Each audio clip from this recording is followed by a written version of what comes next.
Greetings, Patriots. Welcome back to the Pushback Channel.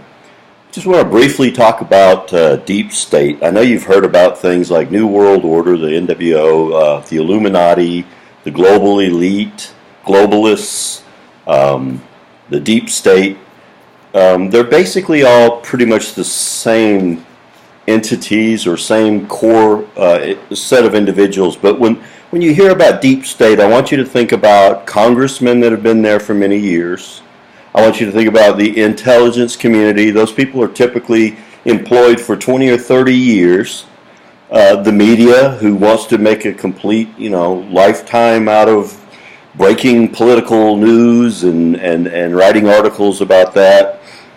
Big money people who want to influence everything from elections to policies. George Soros is a very active multi-billionaire hedge fund manager that has a long history, including as a young man when he pointed out to the Nazis who the Jews were that they could bring to the camps, despite the fact that he was actually born a Jew.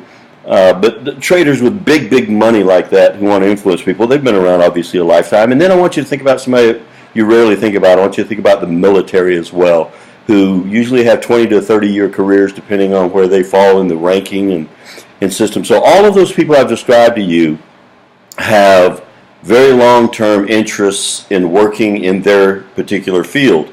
And they work together somewhat in the operations of the government. The person who doesn't do that is basically the President of the United States, who has a 4-year term and can only be reelected once. So you're talking about 8 years total. So when presidents come and go, congressmen are still there, the intel community is still there, the media is still there, the big money people like Soros are still there, and the military is still there. So in terms of self-preservation, they have their own interests, and those interests are often to continue to provide their family with an income and to give them security, and then they begin to seek power and those types of things. So sometimes those interests run contrary to the interests of you and me, and they frankly could not care less.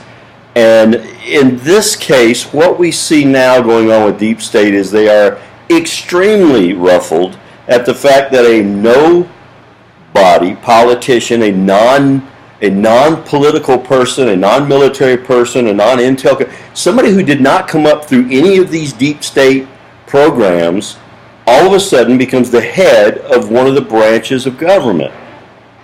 Well, this person, Donald Trump, was very unique in that he's a multi-billionaire and very charismatic, and he had the ability to come in without lobbying heavily to corporate interests, large international corporate globalists, or congressmen, or coming up through Congress or the intel community or media, or any of that. So he doesn't have any alliances to them. So what he's done is he's come in here and he said, look, there's a lot of things that we've been doing for a long time that makes deep state happy, but it's not good for the American people, and it's not good for this country. That includes things like selling off bits of uranium prospects to Russia, okay, through the State Department. You know, the State Department is really a money-making facility.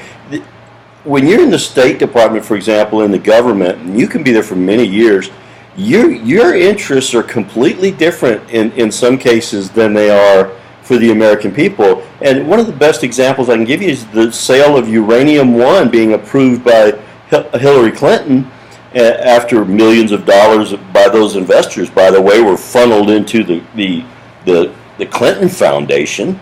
That's called Pay for Play, by the way. But at any rate, to get back on topic, Donald Trump's an outsider. He doesn't have any allegiance to them, and they don't have any allegiance to him. And what has happened now is that they have isolated the hell out of him. You've seen him being attacked by the mainstream media. You've seen him being attacked by George Soros. You've seen him being attacked by the intel community through leaks and surveillance. You've seen Congress, including Republicans, turn their back on this Republican president because he's really not a Republican, and there really isn't a Democrat or Republican party. Those are two parties that were constructed to give you the illusion that you have a choice.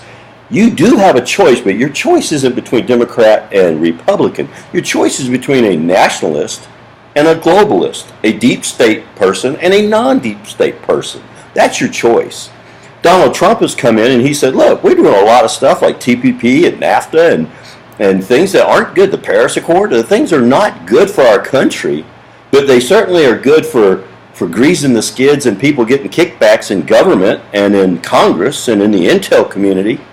And now what they've done is they've decided they've got to get rid of Donald Trump, and that's what you're seeing happen. They made up the Russian narrative. There's nothing there. They can't find anything. After over a year, you've got 17 attorneys in this special counsel headed by Mueller that are finding nothing. So now they've impaneled a grand jury, and the closest they've been able to come up with is Donald Trump's son meeting with a lobbyist attorney from Russia who was let in here by Loretta Lynch without a fucking passport. Excuse my language. I mean, we got ridiculous things going on here. But clearly Donald Trump is under attack by this deep state collusion, these people. Now, why is that? Well, let's just look at some of the things. Let's say he builds the wall and immigration gets cut down.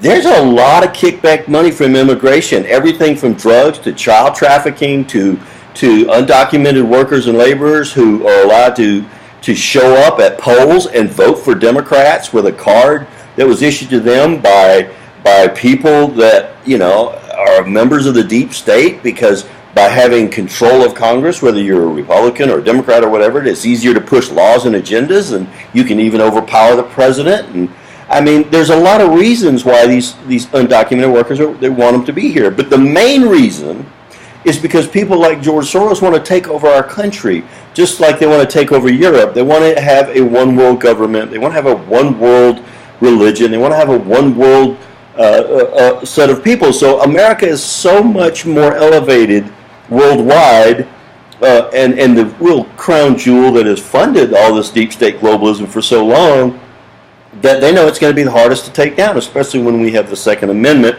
Our people are armed and well informed. Well, we've lost the free press, basically. Mainstream media is completely corrupt. There's plenty. You can search Operation Mockingbird, the CIA operation developed in the late 50s. It's been declassified, where they said, look, we're going to infiltrate the press. We're going to take over the press so that we can provide propaganda. Listen, this isn't old news. This is new news. The Washington Post, for example, was purchased by Jeff Bezos for $200 million. So the value of the paper is $200 million. But the Obama administration pushed $600 million to the CIA, who then turned around and gave $600 million to Jeff Bezos and the Washington Post so that they would publish articles favorable or that the CIA desired for them to publish. So they actually gave him 3 times what he paid for the newspaper just to be able to use the newspaper, so that it didn't come from the CIA, instead it came from the Washington Post. This is just one example. I mean, the person that owns the New York Times is a Mexican billionaire who made his money on Obama phones, or at least $10 billion of it, because Obama hooked him up with the Obama phone schemes. But the press is gone. What is happening is they are attempting to get rid of Donald Trump, because the American people have decided we want Donald Trump, we have a problem. And so what they're doing now, and what is happening now, and I want you to pay attention to this, is that the military branch, McMaster's particularly, Kelly also is a part of the isolation right now. What they are doing is they are isolating Donald Trump. They're taking away his resources. They're taking away his ability to learn information and be warned and forewarned and see these patterns, because Donald Trump's very good at it. He's very good at it. He's a bright man. So right now you see Kelly shutting off Trump from his communications within the White House. You see McMaster's running interference basically worldwide. Everybody that publishes a warning that says, hey, look out, Donald, global elites, the New World Order is coming after you, those people are being fired by McMaster. So we've got a problem. But I want you to watch and see how they are isolating Donald Trump, because the stage 1B of a coup is to isolate the leader. Cut him off from his resources so he doesn't see what's coming next. So be aware.